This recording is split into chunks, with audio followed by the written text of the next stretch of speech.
Olá, muito boa noite para você. À beira do colapso, prefeitos da região são obrigados a agir para frear a explosão de mais casos da Covid-19. Em Rio Paranaíba e Coromandel, prefeitos determinam toque de recolher. Você vai ver também que em Patos de Minas, decreto encolhe dias de funcionamento de lojas, bares, supermercados e academias. Pior fase no enfrentamento da Covid-19 é desafio para atender demanda crescente em hospitais. Em Patos de Minas, ocupação de leitos clínicos em hospitais particulares e público se aproxima de 200%. O hospital particular suspende novos atendimentos e interrompe cirurgias eletivas.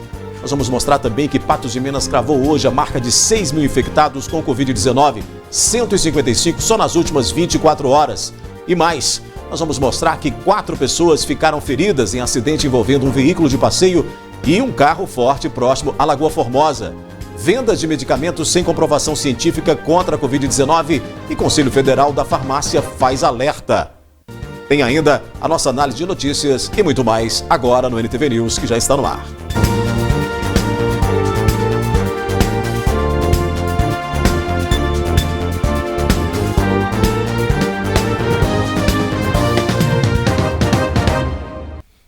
A gente começa esta edição do NTV News falando de um grave acidente envolvendo um veículo de passeio e um carro forte que foi registrado nesta quinta-feira na BR-354, próximo à Lagoa Formosa. 4 pessoas ficaram feridas e foram socorridas em hospitais de Lagoa Formosa e Patos de Minas. O acidente envolvendo um Fiat Palio, uma carreta e um carro forte aconteceu por volta das 2 da tarde no quilômetro 246 da BR-354. A cerca de 500 metros do trevo de acesso à cidade de Lagoa Formosa. Segundo as informações repassadas pela Polícia Militar Rodoviária, o Fiat Palio seguia pela rodovia sentido Patos de Minas, quando ao detectar falha no veículo, parou na pista. Os 3 veículos seguiam sentido Carmo do Paranaíba, Patos de Minas. O veículo Fiat Palio seguia à frente e apresentou defeito.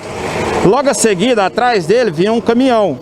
Esse caminhão viu que esse veículo tinha parado por apresentar o defeito, parou também. E logo em seguida ela envia esse caminhão com transporte de valores, que não conseguiu parar, o tempo estava chuvoso, a pista molhada, e chocou na traseira desse caminhão e apresentou esses danos que vocês podem ver aqui atrás. Foram 5 pessoas envolvidas no acidente. 4 delas ficaram feridas. 2 foram conduzidas por terceiros para o pronto-socorro de Lagoa Formosa. A vítima do bitrem foi socorrida por uma ambulância também para Lagoa Formosa. E a 4ª vítima, que teve fratura no fêmur, foi conduzida pela equipe do Corpo de Bombeiros para o Hospital Regional aqui em Patos de Minas. Desse acidente nós tivemos aí 5 vítimas de ferimentos, 4 delas socorridas para Patos ou para Lagoa Formosa, e uma delas foi tão ínfimo os ferimentos que não precisou de atendimento médico, né? Os condutores foram todos submetidos ao teste de alcoolemia, o resultado deu negativo, nenhum deles apresentou embriaguez. A documentação dos veículos e dos condutores também estavam todos em dias, tudo ok. Em relação ao trânsito, devido ao fluxo de veículos típico nesse local, foi necessária a intervenção da Polícia Militar Rodoviária para auxiliar os condutores até que os carros fossem retirados da pista. Causou um certo transtorno, porque aqui a gente está em cima, né, tá sobre uma ponte e é uma rodovia bem movimentada. A gente orienta aos condutores, usuários da via, que em tempo, vislumbrando a possibilidade de chuva, reduzam a velocidade, pratiquem a direção defensiva para evitar acontecimentos como esse. O trabalho da Polícia Civil de Patos de Minas foi reconhecido como um dos mais bem-sucedidos do Estado. O reforço ou o esforço dos policiais continua sendo realizado. A expectativa é para que mais servidores sejam incorporados ao quadro para que o serviço seja ainda melhor. Os números superaram o pactuado do Estado de 100% de aproveitamento quanto aos termos de procedimentos concluídos. Além de bater a meta, o 10º Departamento de Polícia Civil alcançou mais 63% de aproveitamento. Desta forma, um total de 163% de trabalho bem feito. No ano de 2020, que foi o primeiro ano que o atual governo pactuou metas com a Polícia Civil, o Departamento de Patos de Minas se sagrou o primeiro colocado no estado. Então, daquilo que foi pactuado com o governo, 63% a mais foi produzido pela Polícia Civil no departamento de Patos de Minas. Isso significa que procedimentos como inquérito policial, cartas precatórias, termos circunstanciados de ocorrência foram concluídos pela Polícia Civil num índice bem superior àquilo que o Estado entendia como razoável, como ideal. Com estes números, se comparado com 2019, houve 72% de finalizações mais em 2020. Nenhum departamento no estado de Minas Gerais instaura tantos procedimentos e conclui tantos procedimentos por delegado de polícia como Patos de Minas. É motivo de orgulho também essa agilidade e essa eficiência no trabalho de investigação criminal. O 10º Departamento de Polícia Civil ainda ficou em primeiro lugar no estado de Minas Gerais em redução de números de ocorrências policiais, uma redução de 80% no acervo de ocorrências. O número de ocorrências produzidas principalmente pela Polícia Militar é muito grande, né? Houve uma diminuição significativa nos crimes violentos, nos crimes contra o patrimônio, como o furto, mas mesmo assim é muito grande o fluxo de ocorrências advindos principalmente da Polícia Militar. Esse passivo que a gente costuma dizer, esse número que chega e a saída que a Polícia Civil providencia, houve uma redução no ano de 2020 de 80%. Ou seja, a gente conseguiu despachar mais, concluir mais procedimentos, instaurar mais procedimentos, mais casos levados à apreciação do Ministério Público, mais casos levados à apreciação do Poder Judiciário, culminando em mais condenações e retirada desses indivíduos infratores de circulação. Aí eles param de reincidir, a criminalidade diminui e a sensação de segurança aumenta. Para Dr. César Felipe Colombari, a pandemia junto com sistemas informatizados ajudaram na realização de trabalhos.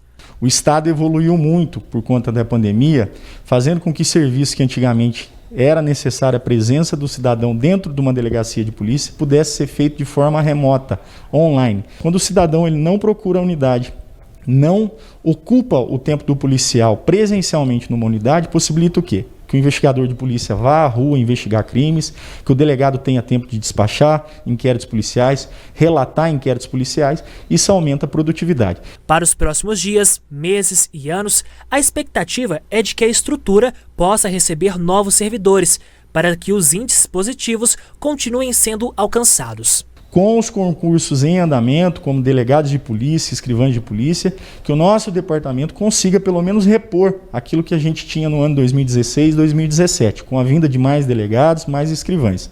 Com essa reposição de servidores, a gente acredita que há a possibilidade de manter essa qualidade do serviço, né, esse fluxo do serviço, e sagrar Patos de Minas na lista, encabeçando mais uma vez como os melhores do estado. A seguir, confirmações de Covid-19 saem do controle em Patos de Minas e algumas cidades da região. Com leitos contados de ocupação em alta, a médica da linha de frente relata que, por vezes, tem que escolher qual paciente ocupará uma vaga.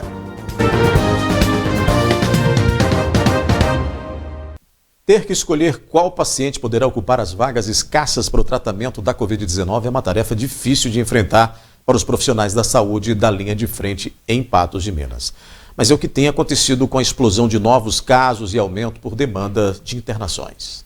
Segundo Sara Menezes, que é médica do Centro de Enfrentamento à Covid-19 em Patos de Minas, o hospital de campanha conta com 2 médicos para atender as demandas. Nós temos 2 médicos para atender o Centro de Enfrentamento à Covid, que agora se encontra no hospital de campanha, né? Essa mudança foi feita, vamos dizer assim, com o carro andando. No domingo a gente já começou uma mudança, tá? Tínhamos 2 médicos atendendo, tiramos a mobília de um consultório, alguns exames também, né, mobília de outras partes, e já levamos para o HC. Quando houve a mudança de local, onde a triagem de Covid-19 saiu da UPA e foi para o hospital de campanha, não havia local para deixar os internados devido à superlotação. Na segunda-feira, às 7 horas da manhã, se iniciou o atendimento no HC, né? São 2 médicos, como eu havia falado primeiramente. Só que nós tínhamos alguns pacientes internados no hospital de campanha, na UPA, perdão. E por causa dessa mudança de leitos ainda, levando maca, levando cadeira para medicação, toda a mobília, eu não tinha onde colocar esses pacientes, visto que o hospital de campanha também já estava com lotação máxima na enfermaria. Então, um médico que deveria atender ao pronto-socorro, que no caso sou eu, na segunda-feira, juntamente com outro colega na segunda-feira, que também era do HC, eu fiquei na UPA com esses pacientes. Eu não podia deixar os pacientes sem assistência, já que eram 4 internados, né, usando oxigênio. Eu deveria ficar lá e fiquei. E a partir do momento que teve vaga no hospital de campanha com macas na observação, aí sim, eu subi para o HC para ajudar no atendimento, né, de pacientes que estavam procurando alguma orientação ou até mesmo atendimento. Com o atual cenário, onde o sistema de saúde de Patos de Minas beira o colapso, às vezes é preciso escolher quais os pacientes ocuparão leitos no município. A demanda está sendo muito alta, e isso não é dessa semana.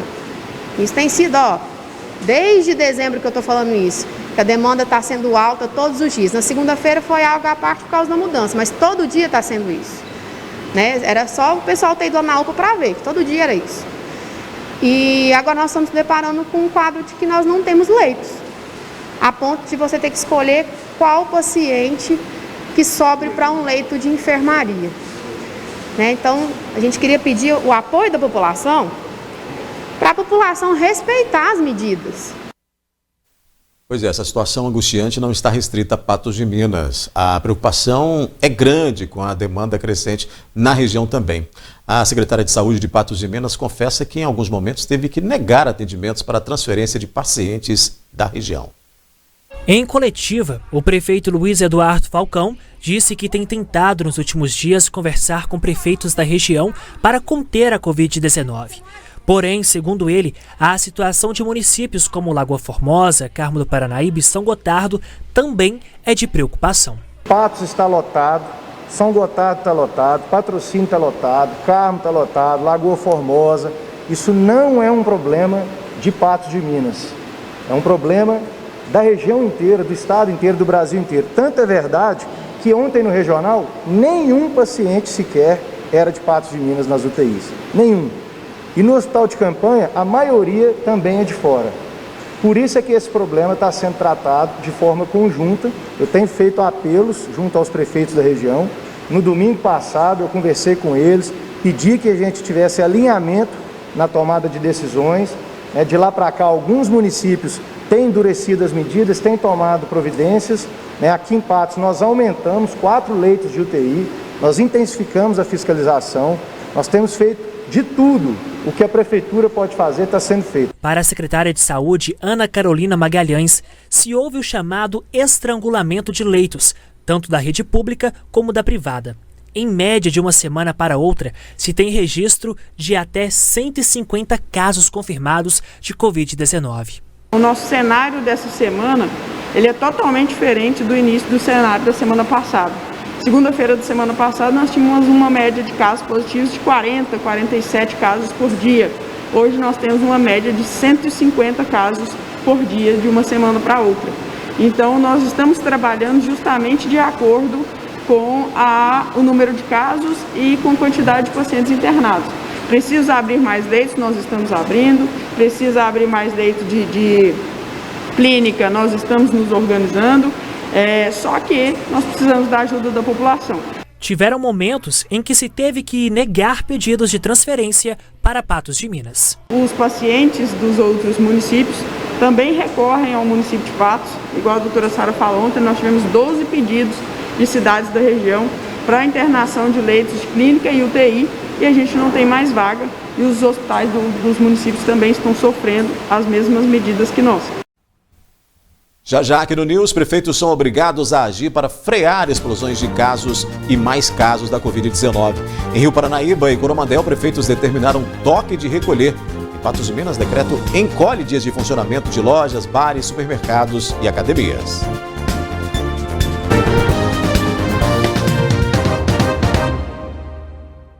Em meio à disparada de casos da Covid-19 e o esgotamento dos leitos de UTIs na rede hospitalar pública e privada em Patos de Minas, a Prefeitura publicou um novo decreto nesta quinta-feira. Haverá encolhimento principalmente na quantidade de dias em que os estabelecimentos poderão funcionar. A maioria ficará fechada nos finais de semana. Com as medidas, o funcionamento ficará assim em Patos de Minas. Comércio com funcionamento em shoppings e galerias de segunda a sexta-feira, de 10 às 18 horas. fechado no final de semana, podendo apenas delivery. Supermercados e afins de 7 às 10 horas da noite. Comércio de 9 da manhã às 18 horas, fechado no final de semana, apenas delivery. Salões de beleza, de segunda a sexta-feira, de 9 às 18, fechado no final de semana. Bares, de 9 às 18 horas, fechados no final de semana, nestes dias, apenas delivery. O ensino regular, respeitando as ondas do Plano Minas Consciente, até às 22 horas. Eventos sociais e corporativos estão proibidos. Os bancos continuam da mesma forma, de 10 às 3 horas da tarde. As lotéricas poderão funcionar no sábado. As academias, de 5 da manhã às 19 horas. E as igrejas deverão respeitar os protocolos sanitários. Quanto ao transporte público, foi informado que deve-se ter reforço no número de veículos e que a higienização deverá ser reforçada. O transporte público vai ser mais uma vez revisado para que nós tenhamos mais ônibus, principalmente naquelas linhas que nós temos recebido mais reclamação, para que reforce essas linhas. A parte de higienização vai ser reforçada a partir de hoje em todos os ônibus, mas o transporte público continua do mesmo modo, não vai ter restrição de horários, porque nós não queremos que as pessoas se aglomerem em um ônibus só. Que se tiverem vídeos, fotos dos ônibus lotados, para que encaminhem para a prefeitura e até para a imprensa, o que nós ainda não recebemos. As escolas e instituições de ensino deverão continuar com o ensino remoto. Os ensinos são feitos de modo remoto e assim vão continuar. Alguns estabelecimentos, maliciosamente inclusive, mudaram o seu cadastro nacional de escolas para atividades de recreação para poder funcionar. E agora o decreto é claro que atividades de recreação estão proibidas nesse momento. Ainda foi pontuado sobre o funcionamento de feiras livres. Os protocolos eles tendem a esvaziar o comércio local nos finais de semana e na parte da noite, para que as pessoas entendam que agora o melhor para elas é ficar em casa sempre que possível. Inclusive as previsões do Minas Consciente é para que as empresas que puderem trabalhar em home office, que puderem estimular o teletrabalho, para que elas o façam, para que a gente tenha menos pessoas em contato na sociedade, para que nós tenhamos um cenário de isolamento um pouco maior do que nós já estávamos vivendo, porque infelizmente nós precisamos dessas medidas. O decreto valerá até a publicação de um próximo, que poderá ter medidas mais leves ou ainda mais restritivas. Segundo Emerson Gontijo, corregedor do município, as novas medidas foram adotadas por meio de estudo.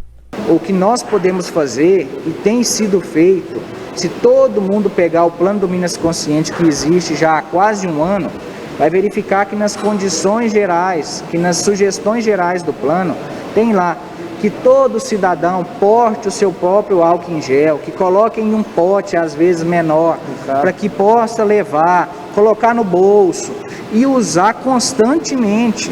Nós simplificamos os protocolos que existiam diversos para um só, para que todos os estabelecimentos sigam esses protocolos, essas sugestões. Alguns prefeitos da região também decidiram endurecer as regras e foram ainda mais severos, determinando até toque de recolher. Em Carmo do Paranaíba, o prefeito baixou o decreto válido pelo menos até 17 de fevereiro, endurecendo medidas para tentar controlar o avanço da Covid-19. Decretamos, na tarde de ontem, uma tentativa, uma política de maior restrição para eventos, festas e outras atividades congêneres. O que nós pedimos à população é colaboração. Os números estão preocupantes. Pelo texto, estão suspensos alvarás para realização de shows, atividades de lazer e boates. Os locais que já estão em funcionamento devem controlar o fluxo de pessoas, limitando à metade a capacidade do local. Todos devem usar EPIs, oferecer máscaras e álcool em gel. Bares e restaurantes poderão funcionar até às 11 da noite sem entretenimento e se atentar para a distância de 2 metros entre as mesas, que devem ter até 6 pessoas. O consumo em pé fica proibido. Eventos particulares só com até 50 pessoas. O decreto ainda avisa que haverá fiscalização e quem desobedecer será multado. Mas o prefeito pode endurecer ainda mais caso as medidas não surtam efeito. Se não houver a efetiva colaboração de vocês, carmenses, você proprietário de bares, enfim, nós teremos que efetuar uma restrição ainda maior, inclusive com toque de recolher a partir de sexta-feira ou já no final de semana, para que nós possamos dar segurança a toda a sociedade. Em Presidente Olegário, o prefeito Renes também publicou o decreto. Proíbe, por exemplo, o consumo de bebida alcoólica e alimentos em espaços públicos, como ruas e praças, entre 11 da noite e 5 da manhã. Bares e restaurantes estão autorizados a funcionarem de 5 da manhã às 11 da noite. Estão proibidos bailes e festas de carnaval. O ponto facultativo de carnaval também foi cancelado. Em Rio Paranaíba, o prefeito Valdemir Diógenes determinou toque de recolher. Está proibida a circulação de pessoas no município, a menos que seja comprovada a urgência, das 9 da noite às 5 da manhã. Se houver descumprimento, além de multa, se a pessoa ainda estiver de carro, o mesmo será apreendido. Em Lagoa Formosa, o prefeito Didi decidiu cancelar o retorno presencial das aulas municipais, também em decorrência do aumento de casos. Em Monte Carmelo, o prefeito Paulo Rodrigues Rocha também anunciou medidas para diminuir o número de contaminações. Os bares e disque bebidas só terão atendimento delivery e entrega no balcão. Fica proibido o consumo no local. Os clubes totalmente fechados e suspensa todas as atividades. As praças, que as pessoas nos questionam muito, fica proibida a aglomeração e consumo de bebidas e comidas nesses locais e haverá o fechamento provisório da Praça das Crianças ali atrás do Espaço Cultural. Durante o feriado de carnaval, ou seja, na terça-feira de carnaval, na quarta-feira de cinza é preto na folhinha, ou seja, vai funcionar normalmente, para a gente evitar as festas, as viagens e as aglomerações. O prefeito de Coromandel, Fernando Breno, decidiu também pelo toque de recolher no município. Nos próximos 15 dias, os bares serão totalmente fechados. Nos próximos 15 dias, não teremos que ficar as nossas ações. Inclusive, os restaurantes também, nós teremos o toque de recolher. Nós anteciparemos o toque de recolher. Uma hora será feito o toque de recolher. E também os supermercados e outros serviços essenciais, nós vamos colocar. O prefeito informou ainda que está com Covid-19. Venho informar a vocês que ontem comecei a sentir alguns sintomas leves e hoje fiz o exame da Covid que deu positivo. Já estou sendo medicado, estou em casa. Peço a vocês todas as suas orações, tanto para mim como para todos os pacientes de Coromandel que estão acometidos por essa doença. Com a fé de vocês, com todas as orações, vamos sair dessa. Diante a essa situação, a Câmara Municipal de Patos de Minas decidiu alterar o horário de funcionamento. A partir desta sexta-feira será de meio-dia às 18 horas, a portas fechadas, em regime de escala entre os servidores. O registro em ponto eletrônico está suspenso. A próxima reunião, em 11 de fevereiro, está mantida, mas com restrição de pessoas. Na sequência, tem análise da notícia. O Conselho Federal de Farmácia faz alerta para a venda de medicamentos sem comprovação científica contra a Covid-19. O hospital particular suspende novos atendimentos e interrompe cirurgias eletivas em Patos de Minas.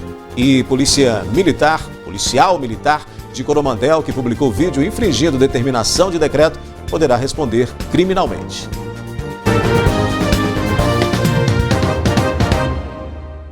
É hora da nossa análise da notícia com a participação do apresentador, jornalista Gui Boaventura. Olá, Gui. Boa noite para você. Olá, Odair. Boa noite para você, boa noite para o nosso telespectador. Muito bem, Gui, vamos começar falando de uma questão que é muito... tem muita polêmica, tem situações que são recorrentes, porque não existe um protocolo único contra a Covid-19, até porque o infectado pode ter complicações e apresentar evolução diferente de outro. Alguns medicamentos sem comprovação científica no tratamento contra a Covid, contra o vírus, tiveram aumentos expressivos nas vendas, isso foi registrado. As da hidroxicloroquina, por exemplo, mais do que dobraram.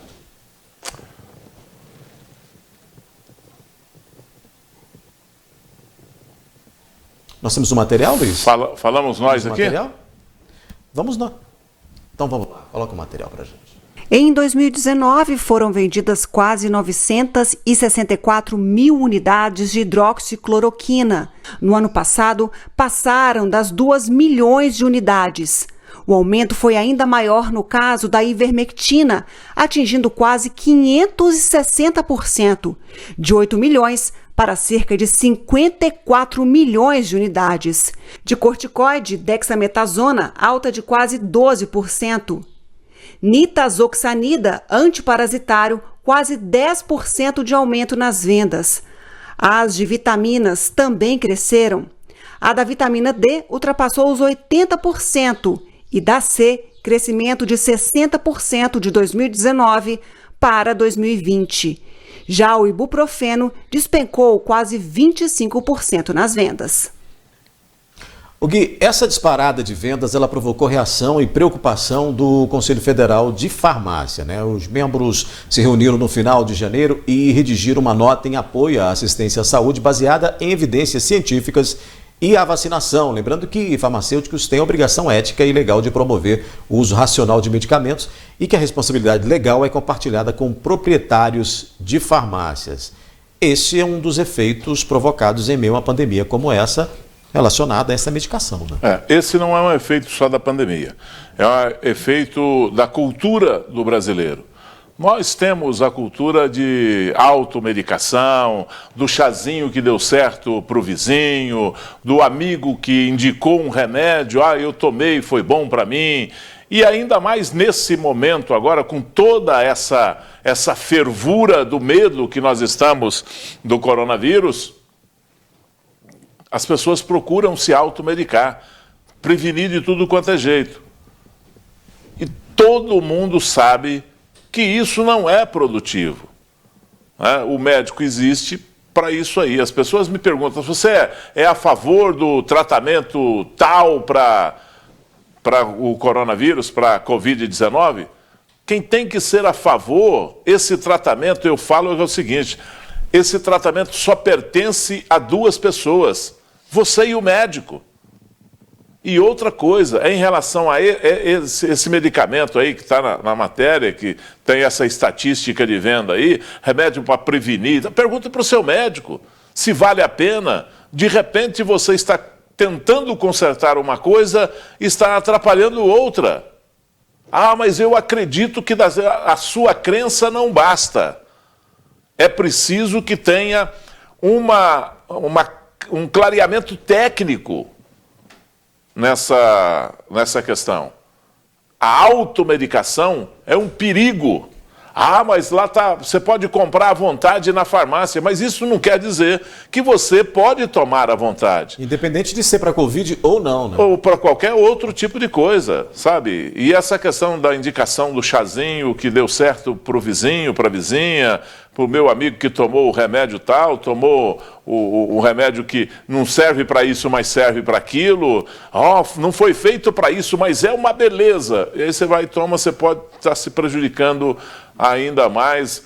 É um caso perigoso, é uma questão de aculturamento, e aí o poder público deveria entrar com campanhas publicitárias. Não é para falar que o governo foi bom, que o governo foi ruim, que o governo está fazendo isso, que o governo está fazendo aquilo. Campanhas publicitárias para educar o povo, para aculturar o povo, para informar para o povo que esse tipo de coisa não pode. Mas isso tem que ser sempre, não pode ser só em época de pandemia. Para quando chegar um momento desse, o povo, nós estarmos preparados.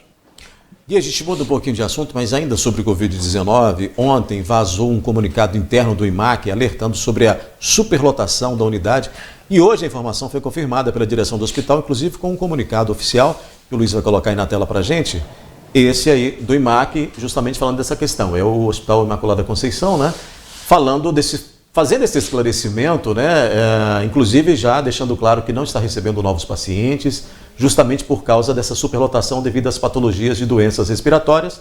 A direção executiva do hospital determinou, então, essa readequação de espaços internos e a suspensão dos procedimentos eletivos, justamente refletindo essa grande quantidade de casos que a gente vem registrando aí desde o início do ano, né, Gui? Muito bem, eu fui atrás disso hoje para saber, em relação aos tratamentos eletivos, o hospital pode. É uma empresa particular que atende uma clientela que o procura particular, né? Então ele pode tomar essa decisão. Ele não pode tomar uma decisão dessa para não deixar de cumprir a sua obrigação social quando se trata de socorro, quando se trata de atendimento de emergência ou de urgência. Se chegar uma pessoa lá com problemas respiratórios, na iminência de colocar, ou com risco de morrer, com risco de vida, como a gente falava antigamente, tem que atender. Não pode deixar de prestar socorro. É uma obrigação do hospital. E eu não acredito de maneira nenhuma que nenhum hospital comete esse tipo de erro. Chega uma pessoa para prestar socorro, ele vai deixar de prestar socorro. Agora, em se tratando de atendimento de casos eletivos, que é aquele que pode ficar para depois, que é aquele que não é uma urgência, que não é uma emergência, o hospital pode. Então ele está dentro da regra, pelo entendimento de especialistas, ele está dentro da regra, mas é passível de investigação ainda dos órgãos competentes, inclusive do Ministério Público Estadual, que pode investigar, e o Conselho Regional de Medicina, que também pode entrar nessa conversa aí. O Conselho Regional de Medicina, que pouco aparece no Brasil, né, principalmente de maneira corretiva e de maneira investigativa, tem que entrar nesse tipo de assunto para tentar clarear as coisas, inclusive para a população. O cidadão tem que saber que tem uma entidade como um hospital agindo de determinada maneira e se isso está certo ou se está errado. Muito bem. E vamos falar de um caso agora no mínimo estranho. Um policial militar que atua na 98ª Companhia, na cidade de Coromandel, publicou vídeos em uma rede social criticando as normas decretadas para conter o avanço da Covid-19 no município e incitando o descumprimento das determinações. A gente tem aí, vamos colocar. Não vou abrir mão da minha liberdade, do meu direito de ir e vir, garantido na Constituição de 88, e enquanto o chefe supremo das Forças Armadas, que é o presidente Bolsonaro, não decretou nenhum lockdown, nenhum desses ditos decretos municipais, estaduais, não estão acima da Constituição Federal, que é a Carta Magna. Dito isso, vou continuar seguindo a minha vida da mesma forma, frequentando os lugares que eu ia, vendo a minha família, me reunindo com eles, com os meus amigos, fazendo minhas atividades, treinando. Espero que vocês façam o mesmo e que não abram mão das suas liberdades individuais. Todos nós temos direito de ir e vir. Pois é, Gui, a corporação, a Polícia Militar, ela publicou nota sobre a conduta deste policial. A gente tem aí, né, Luiz? Coloca aí na tela pra gente. Esta nota publicada hoje aí, a nota de comunicado à imprensa, falando justamente de ter tomado conhecimento dessa publicação ou dessas publicações feitas por esse militar, falando que ele poderá responder criminalmente, né? Esse ato considerado um crime previsto aí no Código Penal, né? De infringir determinação do poder público destinada a impedir a introdução ou a propagação de doença contagiosa, e que inclusive o caso já foi repassado ao Ministério Público e que está aberto, então, instaurado um processo ali apuratório para apurar todos esses fatos. É o posicionamento da Polícia Militar diante dessas afirmações que ele fez em uma rede social dele. Muito bem, tem algumas coisas que a gente precisa deixar claro aí. A primeira delas é o seguinte: ele não fala em nome da instituição. A instituição polícia, apesar de não ter como desvincular um policial militar da Polícia Militar, ele não fala em nome da Polícia Militar. E outra coisa, né? É crime sim você se insurgir contra uma determinação do poder público, seja a determinação de onde vier, venha de onde vier, você tem que obedecer. Nós, brasileiros, todos os brasileiros, independente da sua condição profissional, deve obedecer. Nós devemos obediência ao Estado, assim reza a Constituição. Agora, você tem, ele pode alegar aí que ele tem o livre-arbítrio, que ele ele não pode ser cerceado o direito de expressão dele. Bacana, não pode ser cerceado quando não se comete um crime, quando não se fala um absurdo desse aí, tentando influenciar as pessoas. Se a pessoa quiser tomar uma atitude e agir de determinada maneira, está tudo certo. Ele é dono do seu nariz, vai assumir as suas consequências lá pela frente. Polícia Militar deve enquadrá-lo lá no regimento interno, né? E o Ministério Público deve tomar uma providência. O que eu posso fazer em relação ao que ele disse, só lamentar. Não prestou nenhum serviço para a população, não prestou nenhum serviço para a instituição, Polícia Militar, e muito menos para o seu ídolo, o presidente da República, Jair Bolsonaro. Muito bem, vamos fazer um intervalo rápido então, Gui? Já a gente fala, viu? Em Patos de Minas, a ocupação de leitos clínicos em hospitais particulares e públicos se aproxima de 200%. Patos de Minas crava a marca de 6 mil infectados com Covid-19. Foram 155 só nas últimas 24 horas. E prefeitos se reúnem para discutir medidas diante a explosão de casos. Agora a gente vai ao comparativo de casos da Covid-19 em Patos de Minas. Nós chegamos hoje à marca de 6 mil infectados. Foram 155 novos casos. Vamos colocar aí na tela então, Luiz, para a gente fazer essa comparação entre ontem e hoje, Gui Boaventura. Os números da Covid-19, a gente já falou isso aqui, mas não é tão repetitivo assim, porque não dão trégua definitivamente, né? Olha, o nosso caso, Odair, é um caso de muita preocupação. A gente acompanha esses números aí porque nós temos que acompanhar no dia a dia, temos que mostrar no dia a dia, mas a média não cai. A média é uma só, girando entre 80 e 90 casos por dia, de média. Não é de pico, é de média. Isso aqui em Patos de Minas. Fora o que vem das outras cidades, a gente deve falar disso ainda nessa edição de hoje, falando aqui das cidades vizinhas, mas a preocupação é muito grande. Eu estou vendo ali 107 óbitos confirmados. Quando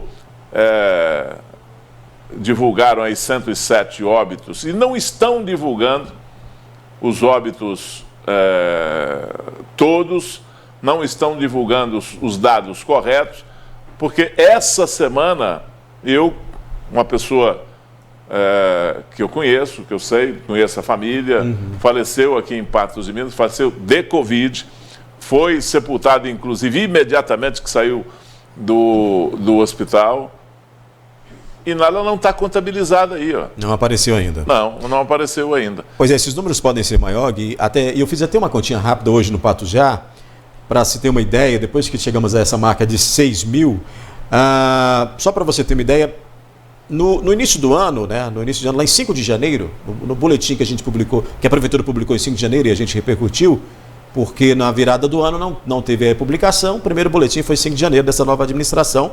Naquela época mostrava que os casos confirmados em Patos de Minas estavam em 4.348. Portanto, com esse salto para 6 mil agora, foram mais 1.652 confirmações, desde então, sugerindo uma média de 47,2 casos diários, ou seja, 35 dias, 1.652 casos. É muito alto. A subida, ainda que haja uma defasagem, esse número ele é muito elevado. Olha, não adianta a gente nós querermos nos enganar a respeito dessa situação. A situação de Patos é grave, a situação da nossa região é gravíssima. É preciso que todas essas providências que estão sendo tomadas aí, inclusive as providências tomadas pelo prefeito de Patos de Minas na manhã de hoje surtam efeito o mais rápido possível. Nós não podemos esperar 15 dias para isso. Se a gente continuar nessa subida 15 dias, nós vamos ter uma situação incontrolável aqui em Patos de Minas e, consequentemente, na nossa região. Então é preciso de duas coisas, Odair. É preciso que dê certo e é preciso que a população, nós os comuns, abracemos esse protocolo, abracemos esse decreto do prefeito, que nós temos que obedecer rigorosamente, colaborar para frear esse aumento de contágio aqui em Patos de Minas. Volto a lembrar, já falei isso algumas vezes, falei hoje no meu programa, nós estamos abraçados com o caos. Preste atenção, estamos abraçados com o caos. A nossa situação é preocupante. Precisamos de alguma coisa que dê certo. E para que dê certo, nós temos que colaborar. Porque senão outras medidas mais sérias terão que ser tomadas aqui em Patos de Minas. A situação não é boa. Esse nível de contágio que nós estamos vivendo dia a dia, que o Odair acabou de expor para você, dia a dia, sem cair, sem queda, é preocupante. É muito preocupante. Pois é, Gui, e ainda falando sobre essa questão dos casos, dos números defasados, nós temos uma tela aí para a gente comparar com relação ao Estado. É uma discrepância muito grande da Covid-19 em Patos de Minas em comparação ao boletim estadual, que confirmou, por exemplo, o recorde de casos nesta quinta-feira no Estado em 10.052 em 24 horas. Mas, em relação a Patos de Minas, olha você vê, nós já chegamos a 6 mil, mas o Estado ainda está com 5.741. Nós chegamos a 107 óbitos, provavelmente com defasagem, o Estado ainda está com 104 óbitos. Então, essa defasagem, além de ser local, ela é também estadual, com relação a esses dados que não estão aparecendo nessa publicação do Estado. E isso reflete em políticas públicas, inclusive com relação à implementação de ondas e até de abertura de novos leitos pelo Estado, no município ou na microrregião. Eu não sei a quem interessa esse tipo de coisa. E também não me interessa. O que interessa é, a situação está ruim. O que interessa é, tem mais mortos do que está sendo contabilizado aí. Eu vou repetir, tem mais mortos do que está sendo contabilizado aí, também pelo município. Não sei aonde está o erro. E em relação a essa discrepância que tem aí entre o município e o Estado, é fácil de explicar, viu, Daí? É porque os dados vão daqui para Belo Horizonte de jardineira, estrada de terra, aquela coisa toda, a época de chuva tem que colocar corrente na roda da jardineira, e aí demora para chegar lá, demora semana para chegar lá em Belo Horizonte, para depois fazer a contabilidade. A gente tem que entender esse tipo, façam-me o favor, né? Na era digital, na era que nós temos as informações online, a qualquer instante tem o WhatsApp, tem o e-mail, tem cruzamento de dados disso, tem informação disso, programa para isso, programa para aquilo outro. A gente tem um problema desse, desinformação da informação, sabe, desencontro da informação, é uma barbaridade isso, né? Vamos comparar então a nossa estrutura hospitalar, está aí na tela, o Luiz está colocando para a gente, essa estrutura, no geral ali nós tivemos uma diminuição, né, Gui? 74 contra 77 de ontem, mas é aquela média que a gente falava e é aquela média que continua seguindo nessa estrutura que aí, nesse caso, nesse segundo boletim aí, diferente do primeiro, considera não só Patos como também a região. Tá, aí são colocados alguns números, inclusive, para confundir a gente nesse painel aí. Mas o que interessa é aquele azulzinho claro ali, ó. Clínicos Covid, públicos e privados, nos dois. Leitos clínicos e leitos de UTI. Pronto, é esse aí. Porque o detalhe é o seguinte, não adianta eu divulgar os leitos totais, ou o total de leitos de um hospital, se ele não pode misturar uma coisa com a outra. Ele tem que atender Covid na área de Covid. Então, nos leitos destinados a Covid. E nesses leitos destinados à Covid, aqui em Patos de Minas, no setor público e no setor privado, nós estamos nos leitos clínicos com 170%, quase 171% de internados, de ocupação. Ontem era 158, então, né? Nós temos aproximadamente 71% a mais do que a nossa capacidade. Mas o brasileiro está acostumado a fazer mágica com isso, inclusive nos presídios aí. Presídio que cabe 100, colocam 400. 400. Né? Nós temos 96% de ocupação em UTI, um pouco mais de 96% na ocupação de UTI. Hoje pela manhã estava com 107%. Então essa variação está variando, mas lá em cima, lá no topo. E se a nossa estrutura é pequena, e se internarem na UTI 3 pessoas, satura o que nós temos aí. É complicado. De tão frágil que é essa estrutura. O Gui, prefeitos dos municípios que compõem a microrregião atendida pela Amapar se reuniram na sede da associação para discutir hoje sobre as medidas de prevenção à Covid-19 que adotaram ou vão ainda implementar, né, diante do agravo de casos percebidos nas últimas semanas. A gente vai mostrar isso daí. O encontro foi necessário após o agravamento no número de casos confirmados de Covid-19 nas 18 cidades que integram a Associação dos Municípios da Microrregião do Alto Paranaíba, a Amapar. Dos 18, 13 prefeitos estiveram presentes e foram discutidas as medidas de segurança a serem adotadas por cada cidade para conter a pandemia do novo coronavírus. Dentre as decisões, os representantes definiram que vão tomar o novo decreto de Patos de Minas como base para a elaboração dos protocolos e decretos de seus respectivos municípios. Nós entendemos que todos nós, direto ou indiretamente, acabamos por depender da unidade do centro de saúde que é Patos de Minas. Então, no momento em que Patos de Minas é o centro nosso de referência enquanto saúde, nós entendemos que o modelo que foi e está sendo desenvolvido aqui, ele pode ser oportunizado para os outros municípios, no sentido de que a redução da contaminação beneficia diretamente as nossas cidades, indiretamente a região como um todo e, no final das contas, a questão da sobrecarga, amenizar a sobrecarga de saúde em Patos de Minas, que é a nossa grande preocupação nesse momento. Os leitos em cada cidade e os leitos também de Patos de Minas. Quanto a toque de recolher, não ficou acordada essa possibilidade entre todos os prefeitos. Em relação a Patos de Minas, por exemplo, isso não deve ocorrer. Nós temos, com essas restrições que estão sendo decretadas no dia de hoje, uma situação onde não vai haver tanto motivo para ficar circulando. E se fosse o caso de fazer o toque de recolher, nós temos muito receio pela seguinte questão: a prefeitura, nós temos que enfrentar a realidade, ela não tem efetivo para fiscalizar mais de 150 mil pessoas. Logo a gente incorreria na situação de, olha, está acontecendo ali, não está sendo coibido, está acontecendo do lado de lá. Então temos as limitações.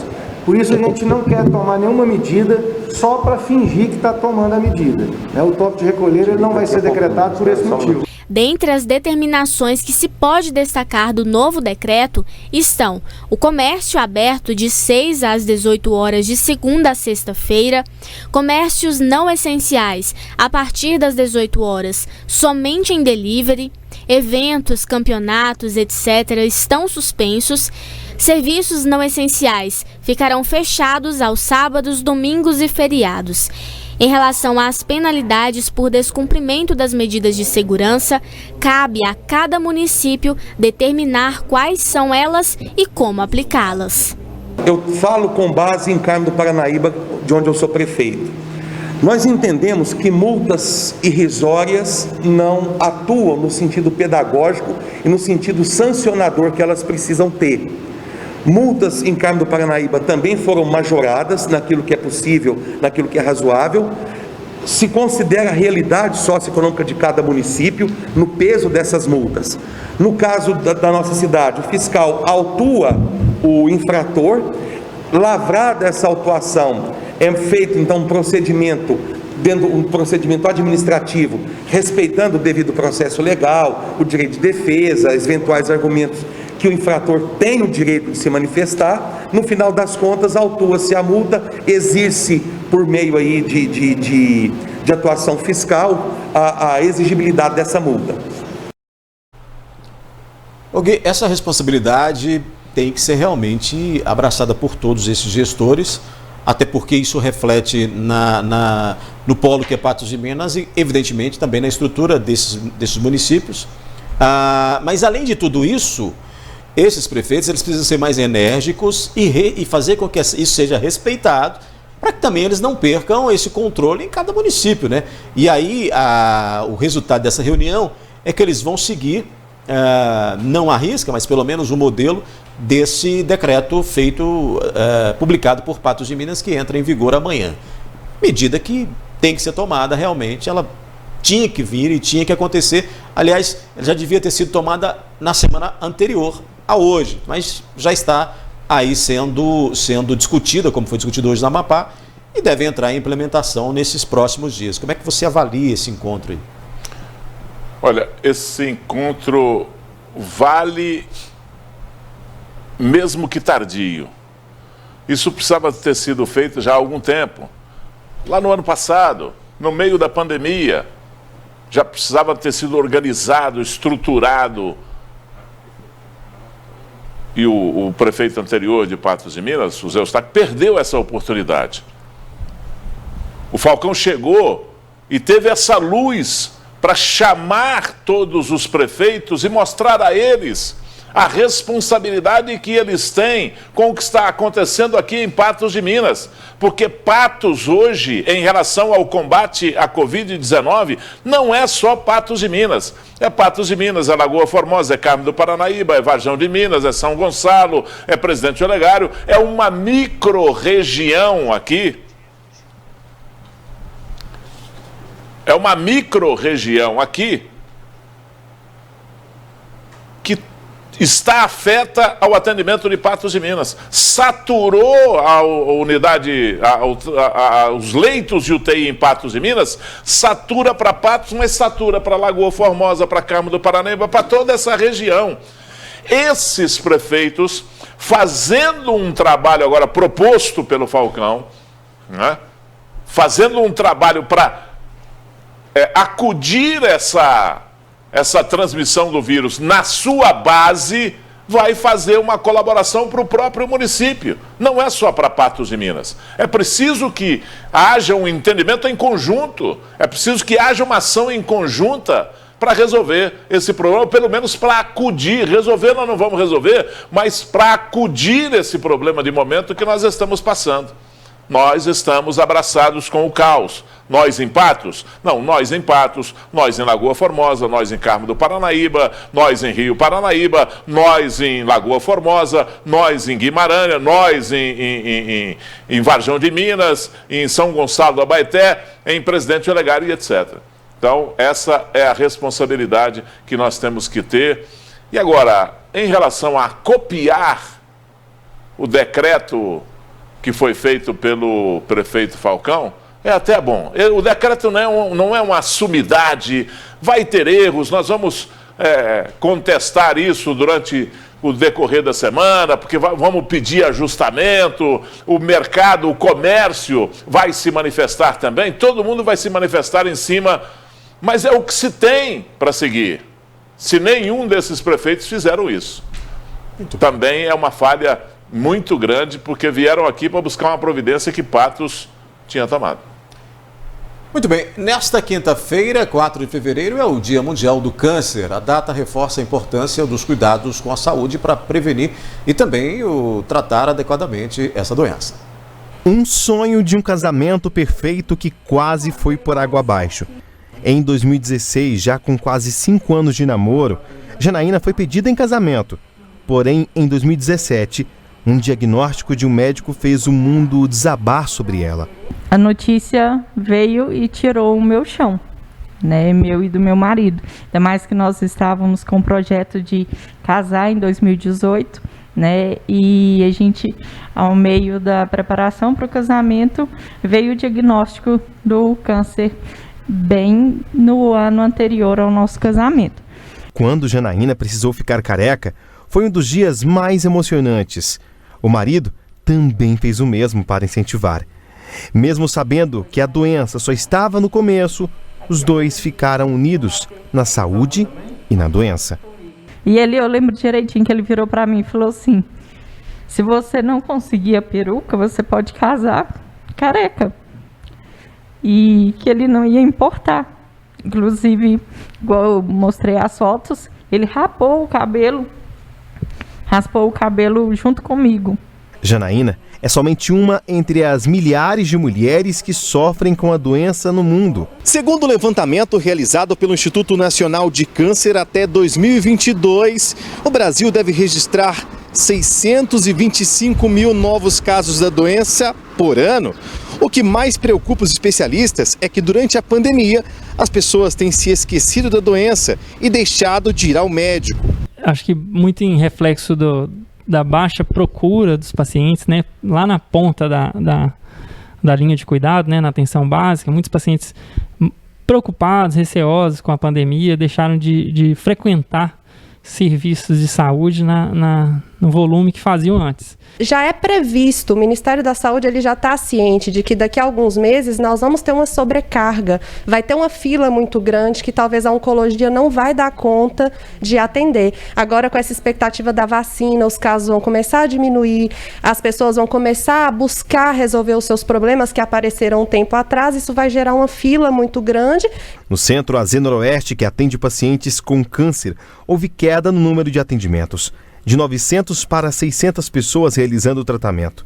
Interromper ou não realizar o tratamento pode ajudar na evolução da doença. Quanto antes a gente consegue diagnosticar um câncer, maior vai ser a possibilidade de cura dessa doença e mais tratamentos vão estar disponíveis para aquele paciente. Como dia 4 de fevereiro é celebrado o Dia Mundial do Combate ao Câncer, médicos de todo o mundo pedem uma maior atenção para a prevenção e diagnóstico precoce da doença. O hábito de tabagismo, hábito de bebida alcoólica, alimentação não saudável, quando o paciente come muita comida enlatada, embutida, sedentarismo, então praticar atividade física é um fator protetor importante, evitar a exposição solar no horário de pico de 10 da manhã às 4 da tarde. Então todos esses são fatores externos potencialmente evitáveis, que todos nós poderíamos adquirir para prevenir um câncer, porque os fatores genéticos, eles são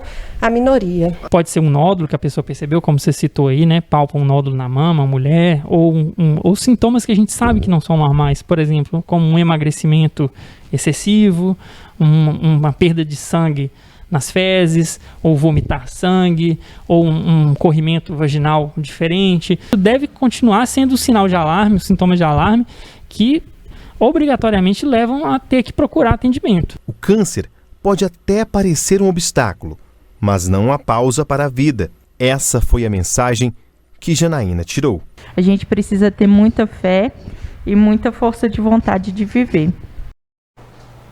E a gente encerra então essa edição com essa história, né, com esse alerta, porque a data serve justamente para alertar, né, Gui? Para poder conscientizar as pessoas de que buscar a prevenção é o melhor caminho. Olha só, tem muita gente que contesta isso hoje, mas em relação ao câncer, é importante o diagnóstico precoce e o tratamento precoce. Muito bem. O NTV News fica por aqui e volta amanhã, novamente às 19 horas. Gui, obrigado por ter participado novamente com a gente. Amanhã você não vem, mas segunda-feira já está fechado, né? Estou aqui. Obrigado, viu? Vem para atender. Boa noite. Boa noite a todos e até amanhã.